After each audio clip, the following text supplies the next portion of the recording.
तो आज मैं आपको एक अनोखी रहस्यमय कहानी सुनाऊंगा। अगर आप चैनल पर नए हैं तो अभी सब्सक्राइब कर ले तथा कहानी पूरा देखें। अंत में एक अनोखा रहस्य छुपा है। धन्यवाद। तो सुनिए।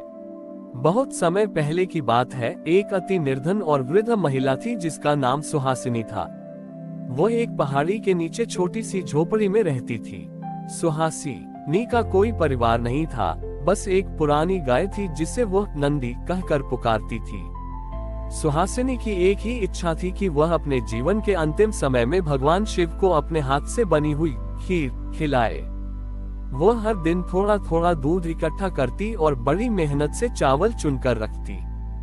एक सोमवार की सुबह उसने बड़ी श्रद्धा से चूल्हा जलाया और मिट्टी के बर्तन में खीर पकाने लगी। जैसे ही खीर की मीठी सुगंध हवा में फैलने लगी, अचानक आसमान में काले बादल छा गए और मूसलाधार बारिश होने लगी। सुहासिनी की कच्ची झोपड़ी की छत टपकने लगी, लेकिन उसने अपनी पुरानी फटी हुई चुनरी उस बर्तन पर ढक दी ताकि खीर में बारिश की एक भी बूंद न गिरे। उसी समय झोपड़ी के बाहर एक अत्यंत प्यासा और कीचड़ में लथपथ कुत्ता आकर कराहने लगा। सुहासिनी ने देखा कि वह कुत्ता ठंड से कांप रहा था और बहुत कमजोर था।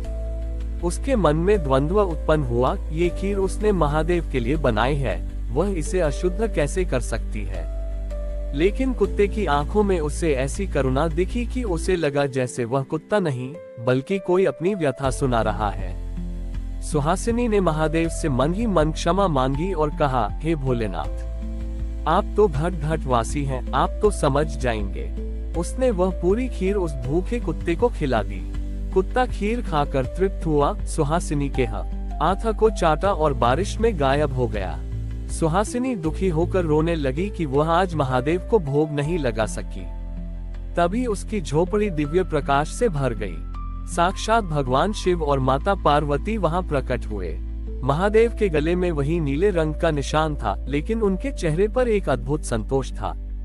महादेव मुस्कुराते हुए बोले, सुहासिनी, आज की खीर जितनी मीठी थी वैसी मैंने आज तक कभी नहीं चखी। सुहासिनी चौंक गई और बोली, पर प्रभु, वह तो मैंने एक भूखे कुत्ते को खिला दी थी। महादेव ने हंसते हुए कहा, पुत्र, वह कुत्ता और कोई नहीं, मैं ही था।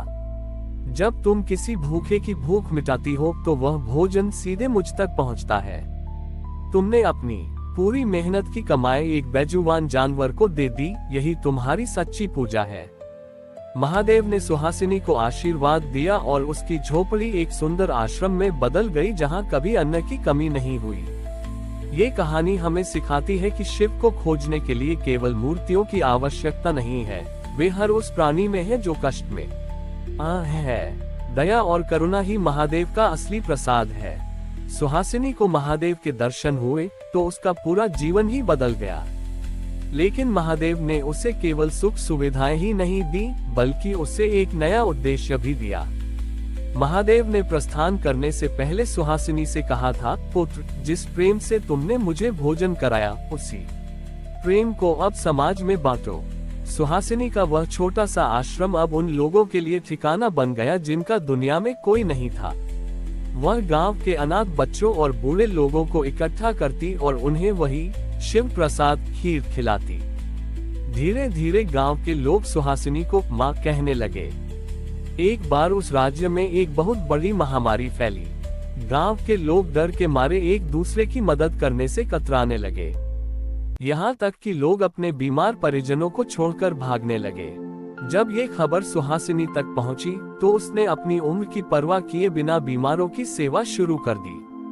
लोग उसे मना करते, माँ, आप वृद्ध हैं, आपको भी यह बीमारी लग जाएगी। सुहासिनी बस मुस्कुराकर कहती, जिसके भीतर मेरा नंदीश्वर और स्वयं महादेव बसते हैं, उसे मृत्यु का क्या भय। एक रात जब वह एक बीमार बालक की सेवा कर रही थी, उसकी शक्ति जवाब देने लगी।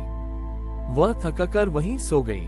स्वप्न में उसने देखा कि वही कुत्ता जिसे उसने खीर खिलाई थी उसके पास आया और उसके शक बड़ी ही रग को स्पर्श किया। अचानक सुहासिनी की सारी थकान मिट गई और उसे अनुभव हुआ कि उसके हाथों में एक विशेष दिव्य शक्ति आ गई है।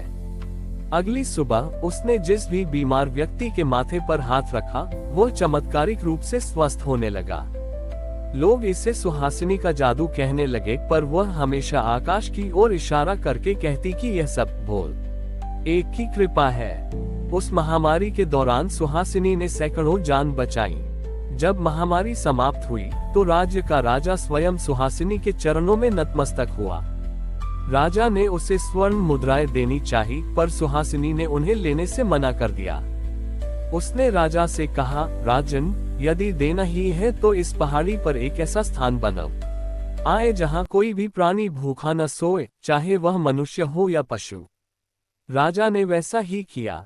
सुहासिनी के जीवन के अंतिम क्षणों में वह पहाड़ी की चोटी पर बने शिव मंदिर में बैठी थी।